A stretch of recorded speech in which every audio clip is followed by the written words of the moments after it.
In today's video, I'm going to teach you how to change the color of a picture in Canva. We'll keep it simple, walk through the process together, and I'll share a few practical tips so you know what to expect as you go. First, a quick heads up before we begin. This color changing feature isn't perfect, and sometimes the results won't look exactly the way you imagined. Different images respond differently, and that's normal. Think of this as a quick, convenient way to experiment with color rather than a precision editing tool. Now, once you're inside your project, click to select the picture you want to recolor. You'll know it's selected when you see a border or handles around it. As soon as it's selected, look toward the top of the screen for the toolbar. This is where Canva shows the main options for whatever you've clicked. When a picture supports direct color changes, you'll see small color icons or swatches in that toolbar.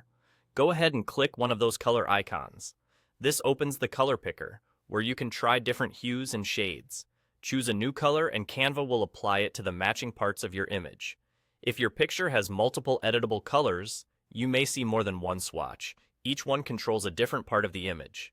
Try a couple of options to find a look that fits your design. Subtle changes often look more natural, while bold choices can give you a strong, branded feel. If you don't see color icons after selecting your picture, that's usually a sign the image doesn't support direct recoloring in this way. In those cases, don't worry. This is exactly where the feature can be limited, and it's not something you're doing wrong.